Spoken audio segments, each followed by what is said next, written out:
I've done 1,000 videos on YouTube, and today I'm going to share the 10 biggest lessons I've learned from 10 guests that I've had on over the last 10 years. And if you're looking to lose fat, get lean, improve metabolic health, improve performance, live longer, you're going to get so much gold from this and even build muscle, right? So let's get straight in, no particular order. Number one, Dr. Shawn Baker, the legend, right? Now, carnivore diets. I, long story short, ate animal-based, so I switched over to an animal-based diet. I've done strict carnivore for probably about 2 months in my whole life. And the reason I did that is because I was getting issues with my gut, long story short. So I started listening to a lot of Dr. Shawn Baker's stuff, and I was lucky enough to have him on the podcast. And the biggest thing I took away from the episode that I had with him, and by the way, you can check all these episodes out anyway, just type it in on my channel, type his name in. Basically, carnivore is an elimination diet. Now, I honestly still stand by the fact that most people are not going to benefit long-term from the carnivore diet. Now, do a lot of people benefit? If you're listening to this and you're thriving on the carnivore diet, amazing. I'm all for it. But what you got to understand is most people do not thrive long-term because they can't adhere to it long-term. And not to mention, really, it's not ideal to not have flexibility with other foods that you can bring into the diet. But just like Dr. Shawn Baker said, carnivore diet is an elimination diet. So I think it's great as an elimination diet. Now, for example, he mentioned about people with lots of different ailments, from Crohn's disease to depression to even multiple sclerosis and thyroidism, hypothyroidism. And he went down the list of all the people that they've helped in his community, and it's absolutely mind-blowing. It's probably one of the best elimination diets. In other words, removing all of the pro-inflammatory foods. It's not just carbohydrates, it's pro-inflammatory foods that give people an immune response. An example is Michaela Peterson, you know, Jordan Peterson's daughter. Obviously, she has extreme issues with any other foods other than pretty much lamb, pretty much for her, lamb and salt, last time I checked. Now, when you have extreme conditions like that, you know, that's the minority of people. Elimination diet can be great. And there's so many different ailments, autoimmune ailments in particular, that the carnivore diet works so well for people because they're going to get all of the essential nutrients they need, which is amazing. And they're eliminating pro-inflammatory foods, plants, and any compounds which are causing their immune system to essentially respond and cause them big, massive issues like chronic illness. So that was one of the biggest things I took away from the Shawn Baker episode. Although there's a lot of gold in there, right? So go check that one out. Just type it in. I've re-released it like 3 times. So before I get into the next one, right, to celebrate 1,000 videos on YouTube, and for anyone who listens to the podcast, which is the same as what you're listening to now, Optimize Your Body podcast, basically, I'm giving away 5 partial scholarships to people in my audience. So you've got to apply, and the winners, the 5 winners, are going to get partial scholarship to the OYB coaching program, which means you're going to work with me one-to-one. So look, if you're someone who's had it at the back of your mind for a while, like I want to work with Martin, I want to get to the next level with my physique, building muscle or fat loss, I want to be healthier, I'm sick and tired of not sticking to my routine, I need a plan, I need accountability, I need expert guidance on a one-to-one level and full access to a coach like me, now is the golden opportunity. I'm giving away 5 partial scholarships. Click the link beneath in the show notes. And I've literally got 2 questions in there. I'm selecting the winner based on why it's important to them. The 5 winners, why it's important to them. So take your time with it. Fill it out very soon because I'm going to close this off soon, right? So the link is in the show notes. I'm going to give a few days to get all the applications in, maybe a little bit longer, but do that as soon as you can. Pause this now, go to the show notes, click it, and answer the questions and jump back in. So number 2, Dr. Ted Naiman, what an absolute legend. I've had him on 3 times. And one of the biggest things I learned from him, which is these lessons, by the way, have really helped not only me level up my knowledge and even improve certain things with my nutrition and lifestyle, but really have helped me help clients, because a lot of stuff I know, but there's things that you miss when it comes to the application of specific things. And science is always evolving. This is why all of these doctors that are on the list come up at the top, because not only do they have the knowledge, they can communicate it effectively. And also someone like Dr. Ted Naiman with his next point has actually practiced it on thousands of patients in person. So it's all good and well spitting out information, information, but unless you've actually coached people or helped them, then really you don't actually know how to get people to apply these things. You've got all this information, but it's useless without implementation. So the point that he made, there was millions of stuff I took away, but when he said about literally we eat like 1.5 to 2 kilos of food per day, right? Now look at these 3 different things that we get out of things we put into our body. Protein. Why is this? Look, if you're looking to lose fat, this is now, right? If you want to lose fat fast and keep it off.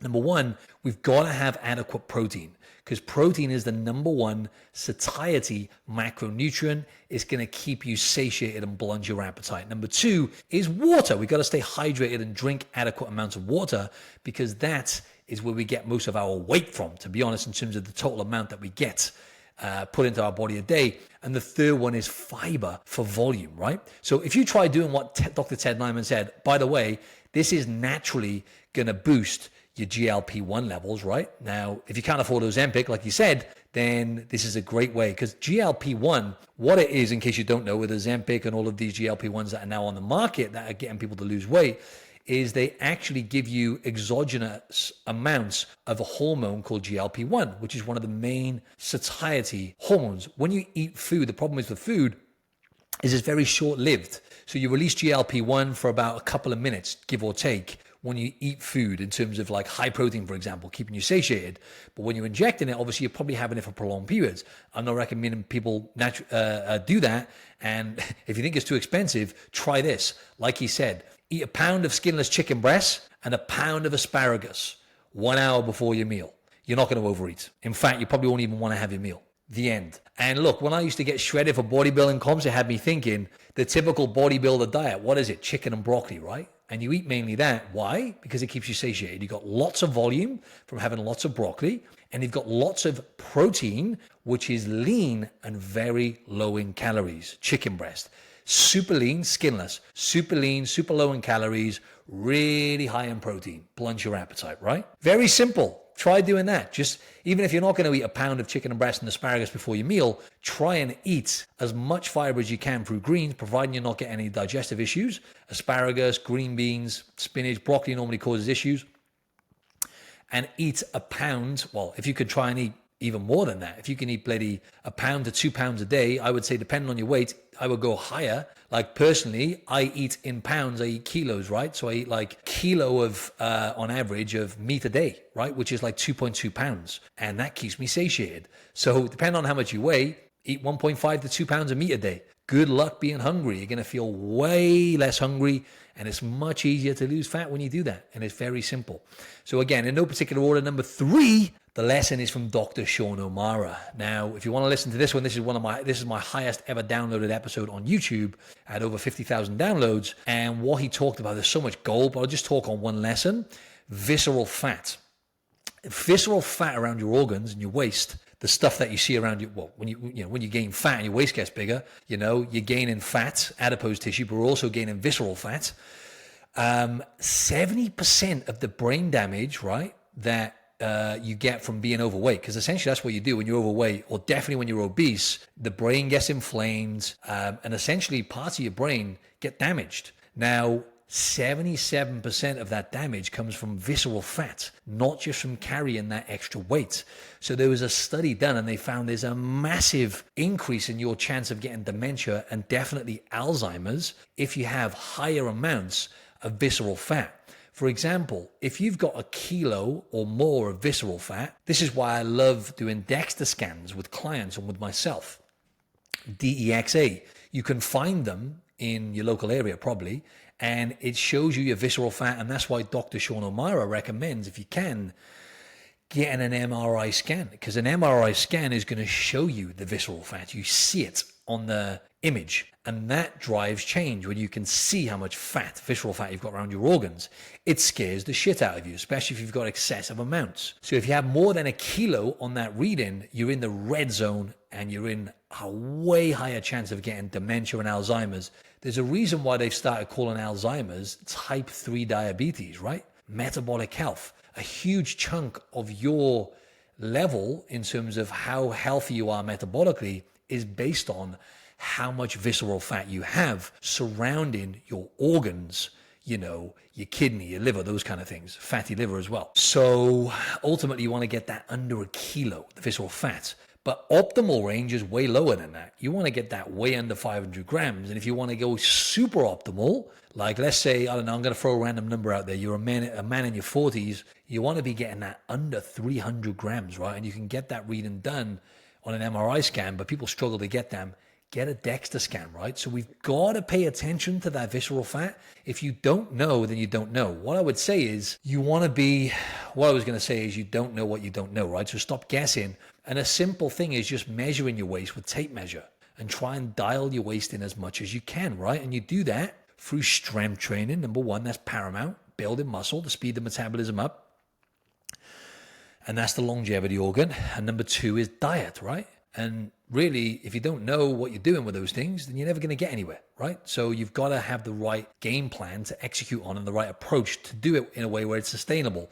It's one way losing visceral fat, but unless you implement habits you can stick to and you find the right approach with diets, the diet that you can adhere to, and look, if that is carnivore or keto for you, fantastic, great, glad it's working for you. Whatever one works for you to adhere to, and the number one thing is going to be having high protein.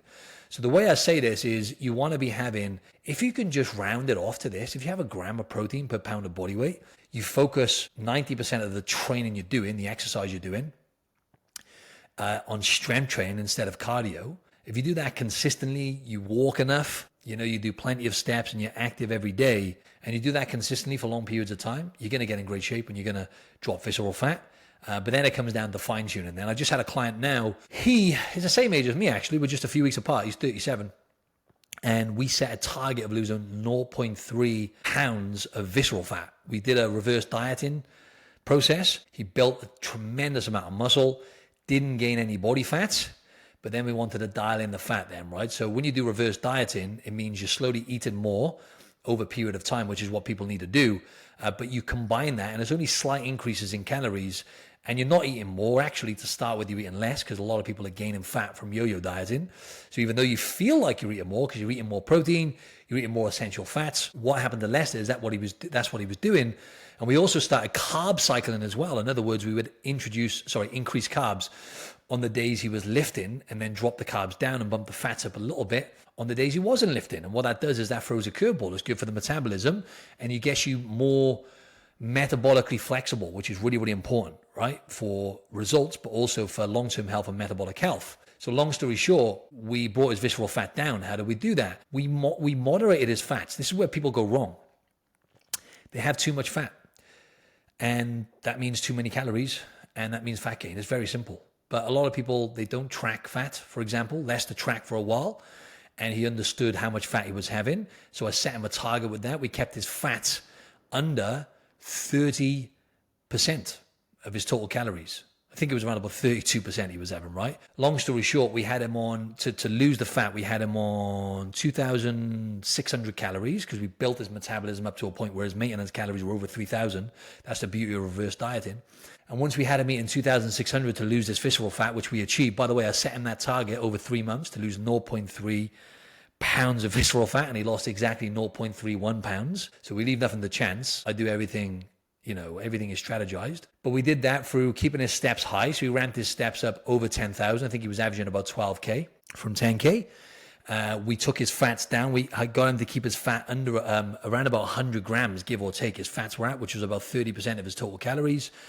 And then he was having 1.25 grams per pound of body weight, protein actually. So I had him hitting, I think it was like 230 grams of protein, give or take. And the rest was carbohydrates. And he dropped fat and he's still leveling up now, right? So anyway, that was Dr. Sean O'Mara. And that was just a little kind of bit of knowledge there for you on dropping visceral fat, right? So number 4, my man and friend, Sal DiStefano from Mindpump Media. I want to quickly shout out Mindpump. Mindpump, if you haven't listened or watched the podcast on YouTube, it's the biggest health and fitness podcast in the world. And it was the first podcast I ever listened to back in 2014. This is over 10 years ago. Now, long story short, I actually featured on their podcast back in 2017, and I had Sal and Adam on my podcast. So point number 4 with Sal, I had this episode. If you want to check this episode I had with Sal, I had him on twice, but this is from the first episode I had him on, which was back on the 24th of January, 2018. So go check that one out. I think it was episode 13 on the first season of Optimize Your Body podcast. You can just type it in on YouTube, Sal and Martin Silva, and you'll find it, or Sal Di Stefano. But he said something that really stood out to me. And Sal has coached hundreds of men and women like myself, right? When he used to do personal training. You can get in shape the right way, or you can get in shape the fast way. And what he meant by that was, if you try and shortcut your way to weight loss and you try and do it the fast way, you will gain all of the weight back. The research is crystal clear on this. If you lose too much weight too fast, you'll gain it all back. You've got like over a 90% chance of gaining it back, because the body hates it when it loses mass real quick, because it goes into survival mode. And not to mention psychologically, if you put yourself into a big calorie deficit, then you are going to be hungry most of the time. And I can give you an example of this. When I was competing as a bodybuilder, one time I was working towards my pro card, and I came second in this bodybuilding comp, and they didn't give me my pro card. Normally they give the top 3 professional level. Basically a pro card is just literally a card. You don't get paid, by the way. But then they promote you to the professional comps, right? Which is like big time, which is what I got to. But I came second in this competition. And long story short, they didn't give me my pro card. So I had to do it all over again. And I went to like this posing camp, right? Where I had to, do my posing lessons and shit. And I was standing next to some of the guys. This is 4 weeks out from the competition. And I actually realized I was carrying too much fat. And I wasn't losing fat fast enough. Luckily, I did this thing because I was stood next to the others. They were shredded. I wasn't. I was like, shit, I've got 4 weeks to get absolutely shredded. And I put myself into a massive deficit, and it was horrendous. I was going to bed starving every night, and I made myself run down to shit. I won the comp somehow, some way. I managed to get there, but it was horrendous. And people normalize this. They normalize being really hungry. Now, don't get me wrong. You're going to be hungry when you're in a deficit at times. You got to make friends with hunger. But people are starving, and they feel restricted as well, like I did this time. And they feel deprived. They feel like they're cutting out. For a few weeks, they're fine. They go, do you know what? I feel great. I don't even have the desire to eat this, to have pizza. I don't have the desire to have wine or whatever it is. And then that approach doesn't work long term. You're trying to do it the fast way. You're losing fat fast. You're in a big deficit. Your body releases more ghrelin, which is the hunger hormone. And at some point, you're going to fail, number one. If you manage to keep that, if you sustain that for a long period where you're trying to lose fat real quick, what will happen is the fat loss will slow down anyway as your metabolism adapts and slows down and gets more efficient with calories. And ultimately, you plateau. And then what happens then is most people get disheartened and they either quit because the number doesn't move down on the scales, or number 2, they feel like they can't sustain what they're doing, right? Because they end up going, they just get to a point where because they haven't got the right approach, they can't adhere to what they're doing because they haven't got a strategy and they have no game plan. They're not maybe focusing on strength training. They're trying to burn more calories and put themselves into a big deficit. Then they end up falling down and going back to square one. So you can do it the right way or the fast way. What is the right way? It depends on the person, of course. But the right way is not doing loads of cardio. It's not putting yourself into a big deficit and cutting out all of your favorite foods all at once because you can't sustain that. It's hitting high protein, strength training, moving plenty so you can keep your calorie output high throughout the daytime, and building muscle for a long period of time. Look, building muscle doesn't happen fast. Like, to build an insane physique, ladies and gents, I've been doing this for 20 years, lifting weights for 20 years consistently, and it takes a long time, right? It takes you a year to build a good foundation and get tremendous results. 2 years, wow, jaw-dropping, right? In terms of your transformation. 5 to 10 years to build that physique, which is like admirable. Genetics play a part in that as well, but you got to be realistic, right? So shout out to Sal Di Stefano. Go check that episode out. And number 5 is another guy from Mindpump. It's Adam Chafee, my friend. And I had him on twice as well on the podcast. This particular episode was the 4th of February, 2020, just before the pandemic. And Adam touched on what I talked about before, and it really stuck with me. What he said was, something I knew anyway, but the way he explained it is you get better. Every time you lose fat and you gain it back, right? The body gets better and more efficient and smarter at gaining fat and storing fat. So you may have noticed this, right? When you lose weight and then you gain it back, and you lose weight and you gain it back, and you diet down for like a special event and then you rebound. You probably notice over time that actually you've got a bit more fat every time. And I even noticed this as well on the last bodybuilding comp I did. I was shredded, but I was probably around about 0.5% maybe even 1% body fat, which is a lot when it comes to a bodybuilding comp, when you're, being critiqued against the best physiques on earth, right? Or at least some of the best in Australia at the time. And that was because I dieted down and yo-yoed so many times with the bodybuilding comps, right? It's definitely going to play a part. And you'll notice that. And when you yo-yo dieting, it gets harder and harder and harder because the body actually develops new fat cells. The body basically, you go back to old habits. You don't start from zero. What you start from when you start gaining the weight back is you start from a fat storing state. So this is why yo-yo dieting is so common, right? Because it's not just willpower. You can't rely on willpower. It's actual changes in fat cell behavior. And research even shows gene expression. So certain genes switch on and off. So I'm assuming certain genes which are better at fat storage for survival, which is, by the way, when it comes to keeping you alive, it's a good thing.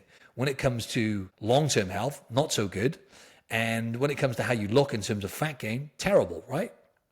So remember that. Be very, very cautious about losing weight if you don't have a strategy to keep that weight off. The strategy that gets you to lose weight is always going to be completely different to the strategy that keeps it off. For example, if you've been in a prolonged deficit, you've lost a significant amount of weight, you can't just keep eating less. You can't just keep fasting your way to success. At some point, you have to focus on building muscle and reverse dieting, right? Building muscle, bumping your calories back up, focusing on strength, speeding the metabolism back up, balancing out your hormones, increasing hormones like leptin, which is the satiety hormone, which will drop as you're in a prolonged deficit, right? So remember that. Where are we at now? Are we at number 6? Yeah, number 6 is the fight dietitian, Jordan Sullivan. Now, this guy is a legend. He's huge, right? He basically is the fight dietitian for some of the biggest, most renowned athletes on the planet.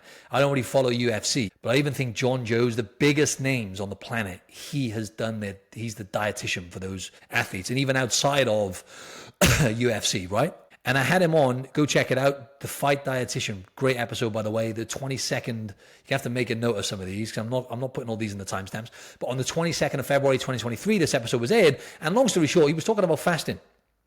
And he was talking about this in terms of if you find yourself fasting and having to push yourself to get to the next meal, like people have like 8 coffees or whatever, right?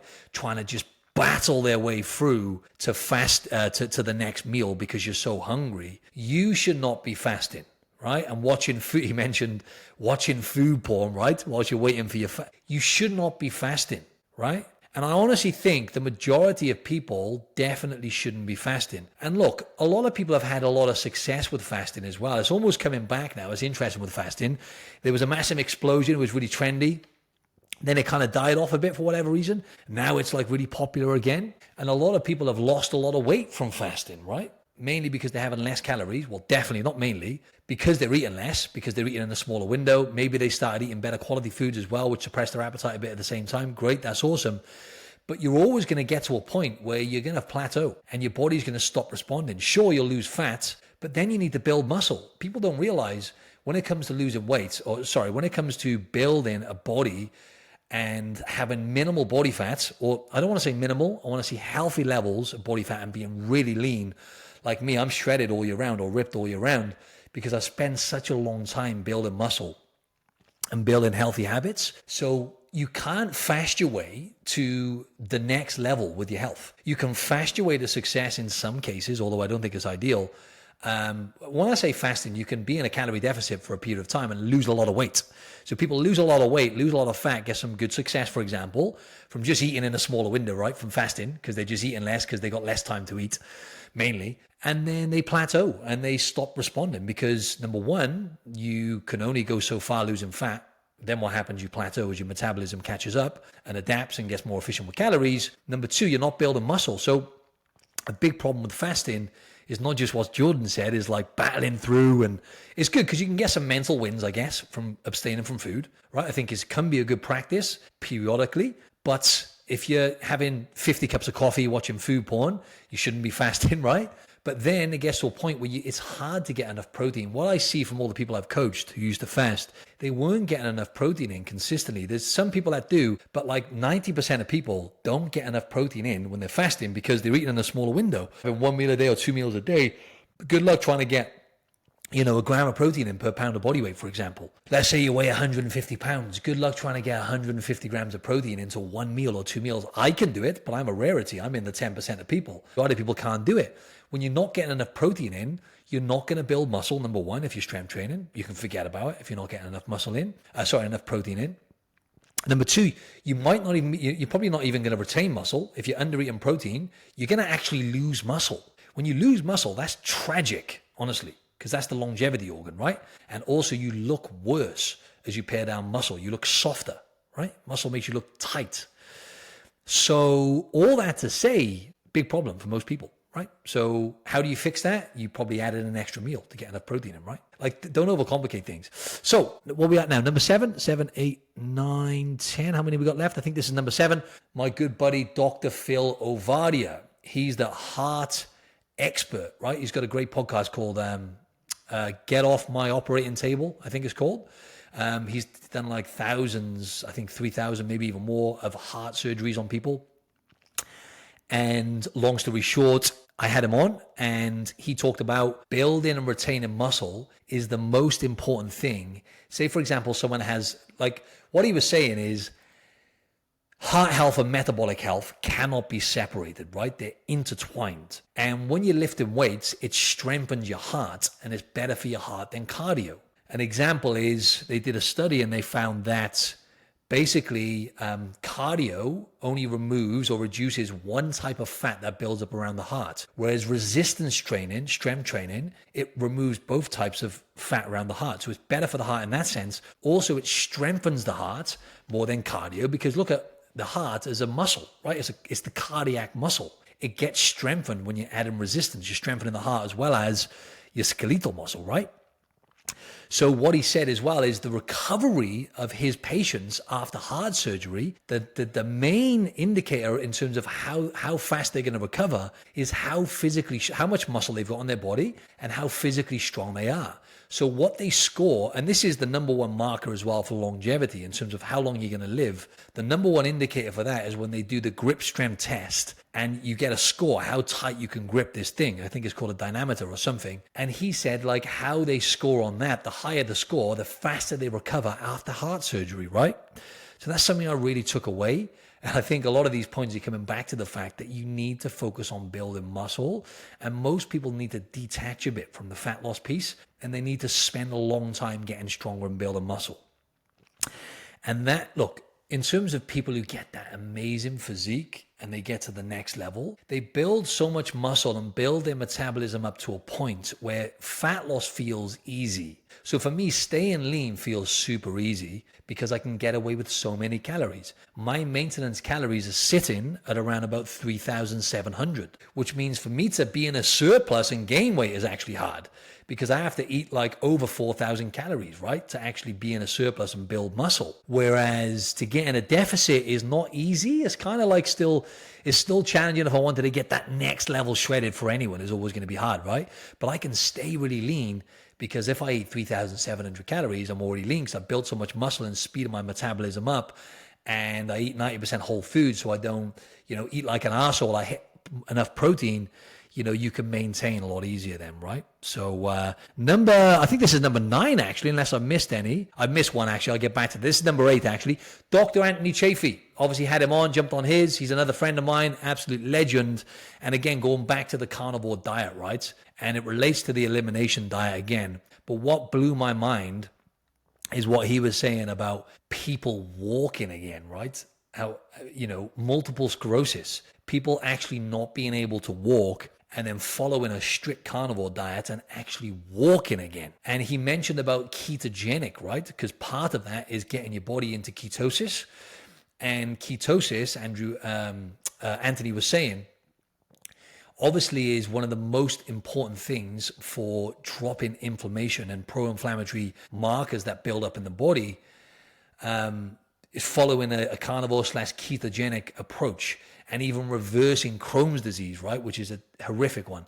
So removing carbohydrates as well. And it just blew my mind when he was saying about literally people walking again from following a carnivore diet. So again, I wanted to say this lesson again to hammer home the fact that as an elimination diet, if you're having autoimmune issues, carnivore diet is number 1. And what's beautiful about carnivore as well is it's hard to overeat if you're doing it properly. Number two, because you're having so much protein. Number two, you're getting all the essential nutrients that you need. Essential fats. You're not getting enough creatine, for example. You still want to take creatine, even if you're having a carnivore diet, have optimal amounts. But you're getting a good hit of creatine. Think about creatine is the most important supplement, right? And why is it important? Because it generates energy in the body. It actually increases mitochondria, number one. It hydrates your body more.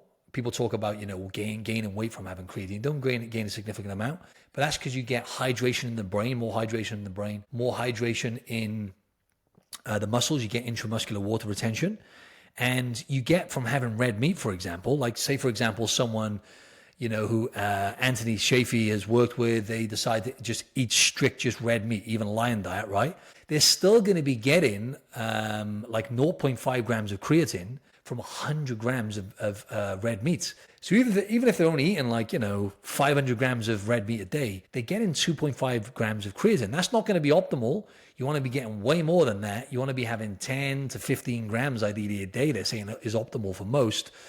So all that to say, that's just a really important nutrient I wanted to touch on, right? But you're getting essential fats, you're getting iron, you're getting B12, you're getting the essential proteins that you need, including leucine, which is really important for muscle protein synthesis.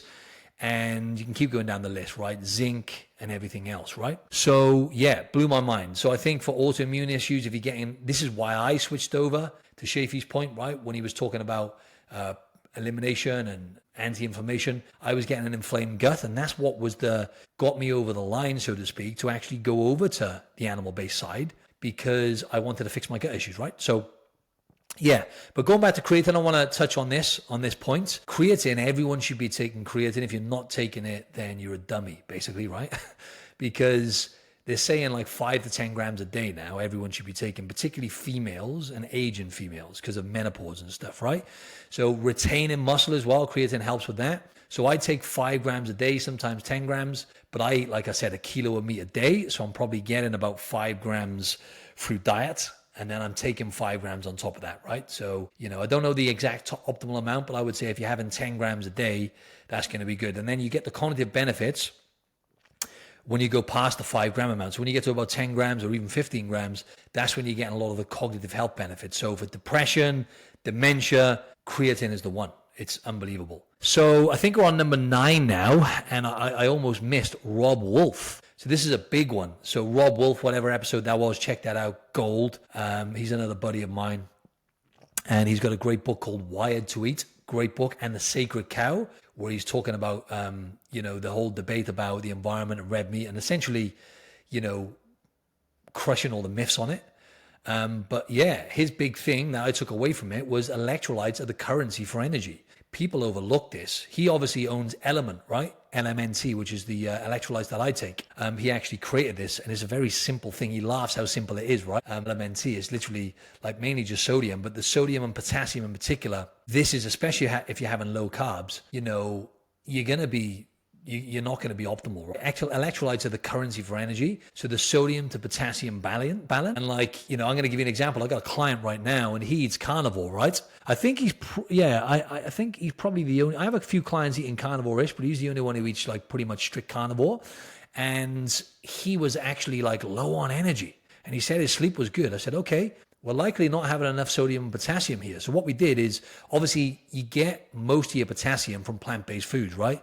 You get a decent amount, obviously, from red meat, but the optimal amounts are going to come from things like beet greens, right? They're number one. Potatoes, avocados, spinach, bananas. That's where you're going to get most of your potassium from. Obviously, he's not having those foods. So what we got is I got him to get cream of tartar, right? Which is literally just powder that you get to bake cakes, right? And it's literally just potassium, whatever the other name is, but it's just pure potassium. So I said, I just wanted that because he has salt anyway. He has salt twice a day in with his water and with his meals, 1/4 teaspoon. So I said, right, just add in 1/4 teaspoon of this potassium to your 2 drinks of salt when you add your salt to your water, right? Done it, boom, life-changing. I don't say life-changing. Energy went from like a 4 out of 10 to like a 9 out of 10 straight away. Why is that? Well, it's not just hydration, the fact that he wasn't getting enough water into his cells. It also drives ATP, like I was talking about creatine, right? So ATP, adenosine triphosphate, that actually stimulates the release of mitochondria, right? So it drives cellular energy, controls nerve and muscle function, supports cognitive focus, right? We're talking about salt and potassium here. It helps you train harder and recover faster as well, right? So all that to say is you need to make sure you're having enough sodium, especially if you eat mainly whole foods. So if you're not taking electrolytes, make sure you add in 1/4 teaspoon of salt to your water in the morning. Add some lemon in there as well. You're going to get a little bit of potassium and magnesium from lemon. And that kind of covers it for you mainly, because you're going to get a little hit of potassium from the lemon, and it's going to stimulate the gut as well. So have, half a lemon squeeze with 1/4 teaspoon of salt. Mix that in with your water in the morning. If you're someone who trains a lot, especially if you sweat a lot, have another one of those. Have another one of 1/4 teaspoon of salt and lemon in the daytime to play it safe. If you're eating mainly whole foods, you're not going to be getting sodium. When you're having processed foods, you're getting more sodium. Do that. You're better off having a bit too much than not enough. It's actually hard to overdo it with sodium. And we actually need a lot more than we think we need. If you don't like the taste of that and you're not going to do it, firstly, man up and just have it. But secondly, get some electrolytes. I like Element. It's a great brand, but it's expensive. It's much cheaper just to do the salt and lemon.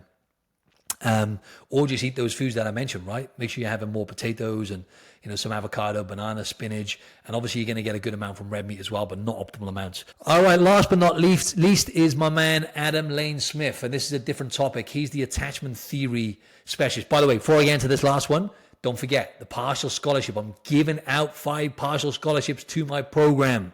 You're going to join the program, and this is a huge offer for you. Click the link beneath. It's in the show notes, and answer the 2 or 3 questions on there.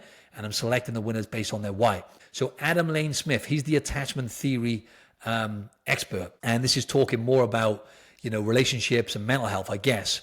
And there's 4 different attachment styles, right? You've got secure attachment, which is only 5 to 10% of people. We're all fucked up, right?